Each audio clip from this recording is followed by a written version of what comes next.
दोस्तों बीपीएससी पाठशाला विद चौहान में एक बार फिर से आपका स्वागत है। आज हम जो पढ़ाई करेंगे वो गुप्त काल की बात करेंगे। अभी तक हमने प्राचीन बिहार के इतिहास में गुप्त काल से पहले तक की पढ़ाई कर ली है। ये जो वीडियोज आ रहे हैं वो बिहार स्पेशल के लिए आ रहा है और बिहार स्पेशल में जो आपको सहायता मैं करना चाह रहा हूँ वो ये है कि बीपीएससी के जितने भी आगामी परीक्षाएं हैं जिसमें 72वीं बीपीएससी भी है उन सब में आपको इसका फ़ायदा मिलेगा। तो छोटे छोटे वीडियोज़ ला रहा हूँ जिसमें पूरी जानकारी दी जा रही है प्री और मेंस की। एक भी प्रश्न आपका स्लाइड से और वीडियो से बाहर से नहीं आएगा, इतना मुझे विश्वास है क्योंकि मैंने बहुत सारे ऑथेंटिक सोर्सेज से लेके ये वीडियो तैयार किए हैं। तो आइए बिना समय गंवाए हम संपूर्ण गुप्त काल की बात करते हैं। इस एक ही वीडियो में गुप्त काल के बारे में सारी जानकारी मिल जाएगी। नेक्स्ट वीडियो में एक छोटा सा वीडियो है जिसमें प्रशासन की बात करेंगे गुप्त काल की। बाकी जितने भी राजा हुए उन्होंने क्या किया, कैसे गुप्त काल को स्वर्ण युग कहा गया, वो सारी जानकारी आपको इसी वीडियो में मिलेगी। तो आइए बिना समय गंवाए देखते हैं इसमें क्या है पढ़ने को। तो गुप्त काल, गुप्त वंश या गुप्त साम्राज्य, ये तीनों एक ही है और इसके बारे में पढ़ाई शुरू करने से पहले हम थोड़ा सा टू द पॉइंट समझ लें कि एक्चुअल में ये जो साम्राज्य था उसमें क्या क्या चीज़ें महत्वपूर्ण थी। तो गुप्त काल को भारत का स्वर्ण युग कहा गया है। इसकी स्थापना श्री गुप्त द्वारा की गई थी। कला, विज्ञान, साहित्य और प्रशासन में अभूतपूर्व था ये काल, इसीलिए इसे स्वर्ण युग कहा गया है। चंद्रगुप्त प्रथम, समुद्रगुप्त और चंद्रगुप्त द्वितीय जैसे बहुत ही श्रेष्ठ शासक हुए हैं इसी काल में हुए, गुप्त काल में। और कालिदास, वराहमिहिर, आर्यभट्ट जैसे विद्वान भी इसी काल में हुए। हुनों के आक्रमण की बात करें या फिर आंतरिक संघर्षों से इसके पतन की बात करें, हर दृष्टि से गुप्त काल एक बेहतरीन समय था भारतीय इतिहास का। तो चलिए सबसे पहले महत्वपूर्ण तथ्य की बात करते हैं। तो श्रीगुप्त ने नींव रखी, श्रीगुप्त ने गुप्त वंश की नींव रखी थी। चंद्रगुप्त प्रथम ने इसे संगठित किया, जो चित्रगुप्त के पुत्र थे और जिसको वास्तविक संस्थापक कहा जाता है गुप्त वंश का। समुद्रगुप्त ने विस्तार किया, कहते हैं समुद्रगुप्त का घोड़ा तीनों समुद्र का पानी पीता था, आगे विस्तार से चर्चा करेंगे इसकी। और चंद्रगुप्त द्वितीय, जिसको विक्रमादित्य कहते हैं, उसने सांस्कृतिक विकास किया पूरे गुप्त वंश में और जिसमें उज्जैन जो है वो राजधानी बना। भारतीय इतिहास का स्वर्ण युग इसलिए कहते हैं इसे क्योंकि वास्तुकला, मूर्तिकला, चित्रकला और साहित्य का चरमोत्कर्ष था। कालिदास, आर्यभट्ट, वराहमिहिर जैसे विद्वान इसी में रहे। वो 9 रत्नों में थे जो चंद्रगुप्त द्वितीय के दरबार में, विक्रमादित्य के दरबार में रहते थे। धर्म हिंदू धर्म था और ब्राह्मण धर्म का उदय हुआ था इस काल में, लेकिन जितने भी शासक हुए सब के सब धर्म सहिष्णु थे, इसलिए धर्म सहिष्णुता थी, बशर्ते कि जो राजधर्म था वो हिंदू और ब्राह्मण धर्म था। अर्थव्यवस्था की बात करें तो श्रेणियां, व्यापारी संघ को श्रेणियां कहते थे, भूमि कर को उदरंगा कहते थे और सोना को हिरण्य कहते थे। वो इसलिए यहाँ पे लिखा गया कि श्रेणियां, उदरंगा और हिरण्य, इसका उल्लेख आता है बार बार गुप्तकाल पढ़ने में और ये इंपॉर्टेंट है।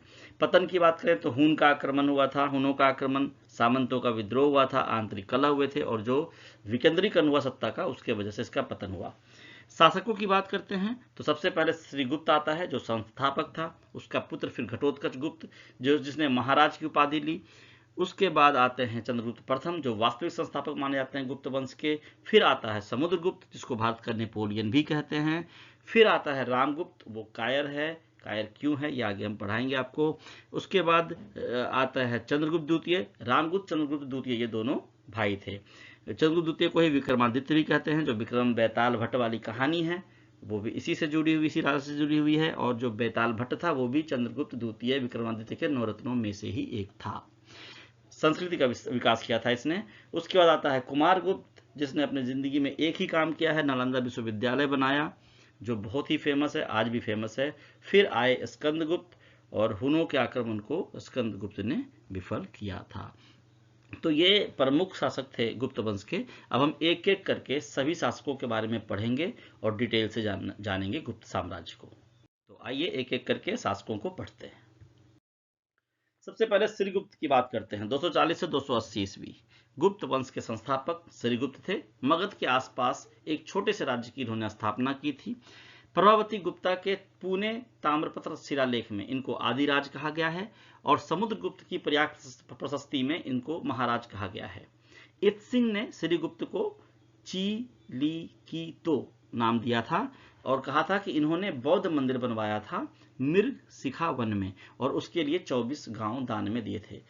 दोस्तों ये बात बिल्कुल ध्यान रखिएगा, यहाँ जितने भी शासक हैं सब ने कोई ना कोई उपाधि धारण की थी और सबको किसी न किसी और नाम से जाना जाता था। अगर इसको आपने ध्यान से नहीं पढ़ा, नहीं समझा, तो वो कन्फ्यूजन क्रिएट करेगा। तो आपको 3-4 बार वीडियोज को देखना है, इस वीडियो को, और गेट बाय हार्ट करना है हर चीज को। बहुत ही इंपॉर्टेंट है ये एग्जाम के लिए। श्रीगुप्त के बाद आता है घटोत्कच गुप्त। घटोत्कच 280 से 320 ईस्वी श्रीगुप्त का पुत्र था और उसका उत्तराधिकारी था। समुद्रगुप्त के इलाहाबाद स्तंभ शिलालेख में सबसे पहले इसका वर्णन मिलता है, घटोत्कच का। और इलाहाबाद स्तंभ शिलालेख में घटोत्कच के लिए महाराजा, महान राजाओं के राजा, ऐसा वर्णन मिलता है। अब श्रीगुप्त और घटोत्कच के बाद आते हैं चंद्रगुप्त प्रथम 320 से 335 ईस्वी। गुप्त वंश का वास्तविक संस्थापक चंद्रगुप्त प्रथम को माना जाता है, जिसने राजधानी पाटलिपुत्र को बनाया था। ये महाराजा धीराज, राजाओं का राजा की बड़ी उपाधि इसने धारण की थी। और इनका जब राज्याभिषेक हुआ था 320 ईस्वी में, उस समय राज्याभिषेक की स्मृति में ही इसने गुप्त संवत की शुरुआत की थी। आपने सुना होगा विक्रम संवत, गुप्त संवत, शक संवत। तो जो गुप्त संवत की शुरुआत करी थी वो 320 ईस्वी में चंद्रगुप्त प्रथम ने की थी। लिच्छवी की राजकुमारी कुमार देवी से इनका विवाह हुआ था। तो पहले स्लाइड में जो हमने पढ़ा वीडियो में श्रीगुप्त के बारे में, घटोत्कच के बारे में और प्रथम जो थे चंद्रगुप्त प्रथम के बारे में, अब इसके आगे देखते हैं कौन से राजा हुए और उन्होंने क्या किया। समुद्रगुप्त का नाम आता है, यो चंद्रगुप्त प्रथम के पुत्र थे ये। समुद्रगुप्त के बारे में बहुत सारी जानकारियां हैं, बहुत सारे प्रश्न आए हुए हैं आज से पहले भी और अभी आगे भी आगामी परीक्षाओं में जरूर आएंगे।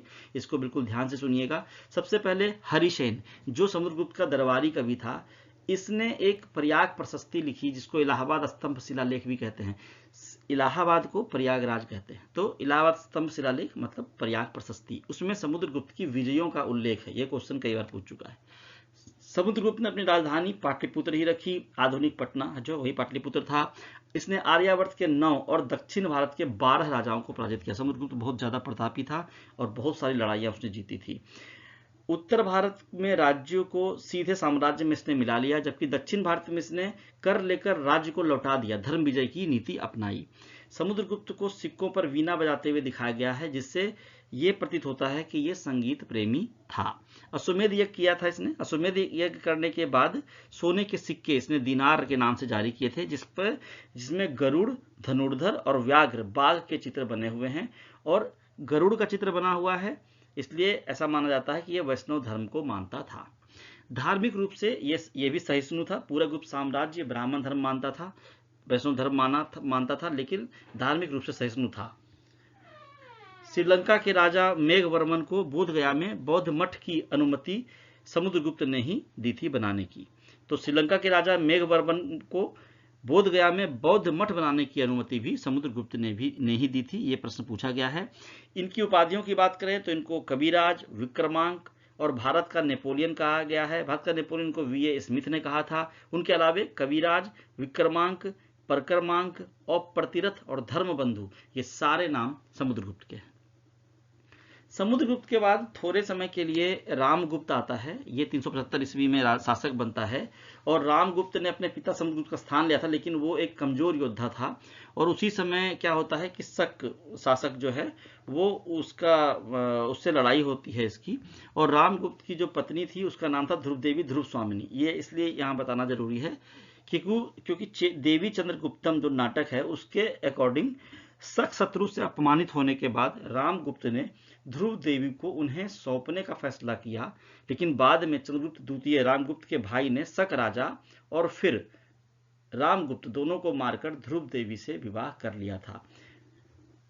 तो यहाँ पे ये देखना जरूरी है कि रामगुप्त एक अयोग्य शासक था, एक कमजोर शासक था, एक कायर था, एक कमजोर योद्धा था जो शक से हारता है और फिर अपनी पत्नी को उसको सौंपने का विचार आता है उसके मन में। लेकिन जो उसका भाई था चंद्रगुप्त द्वितीय, उसको ये चीज बिल्कुल पसंद नहीं आती है। वो उस राजा को भी मारता है, शासक को भी मारता है और अपने भाई की भी हत्या करता है। और उसके बाद उनकी पत्नी से, जो ध्रुव देवी थी या ध्रुव स्वामिनी जिनका नाम था, उनसे विवाह करता है।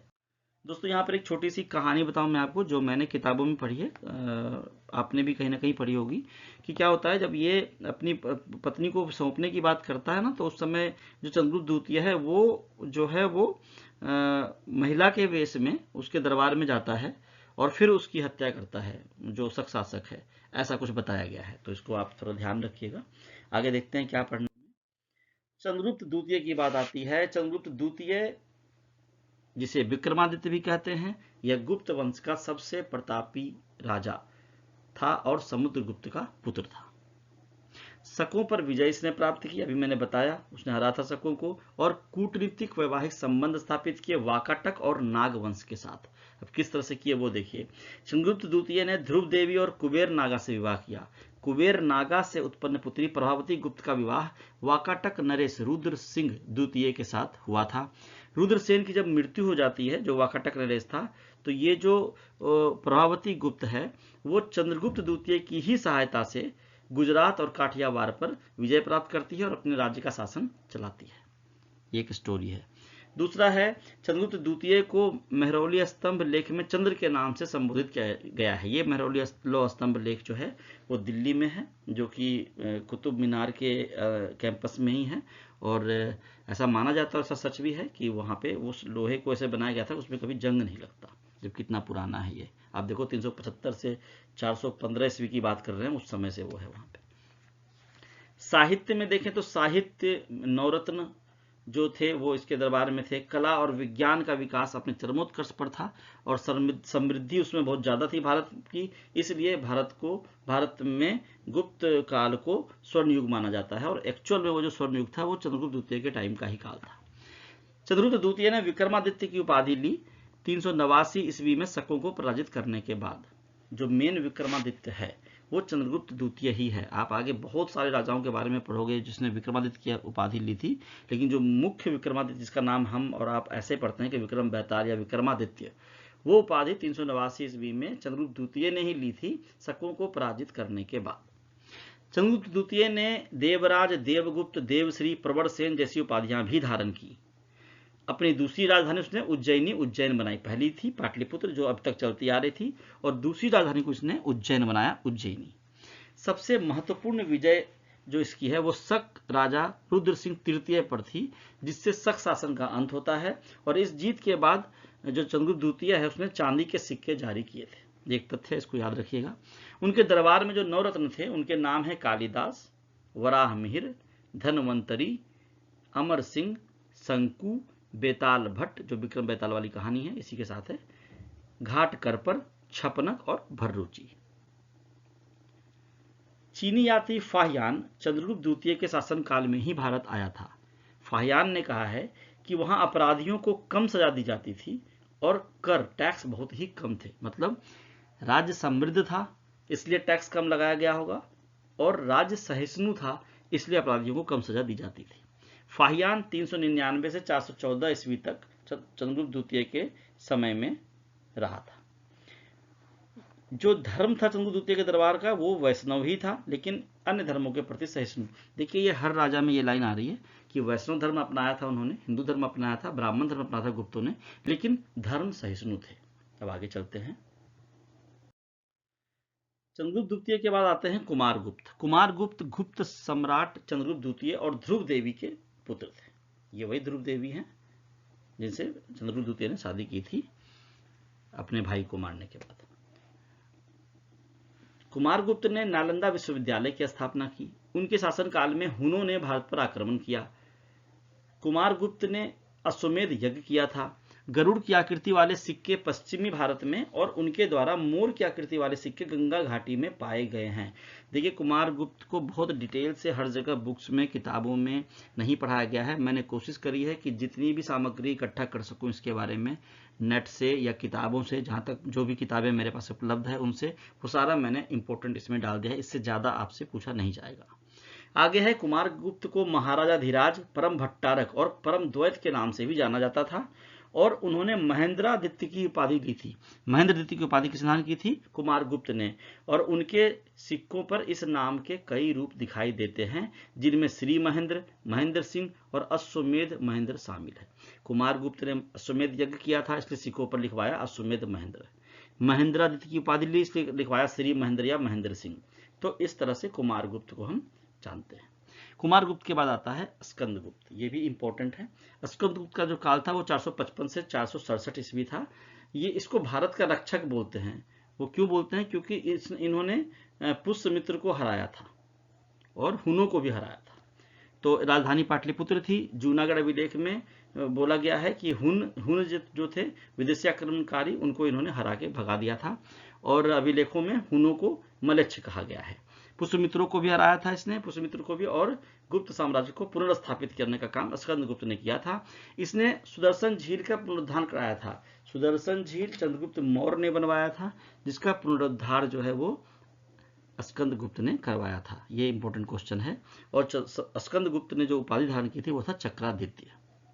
अब है कि गुप्त वंश का पतन कैसे होता है। तो गुप्त वंश में जो अंतिम शासक था विष्णुगुप्त था, जिसके अंत के साथ ही गुप्त वंश का अंत हो जाता है। और इसी तरह से मगध साम्राज्य या मगध वंश का भी अंत हो जाता है। तो जो हमने मगध अभी तक हम शुरू से पढ़ते आए हैं, उसका अंत भी यही अंतिम शासक जो गुप्त वंश का था विष्णुगुप्त, उसके साथ हो जाता है।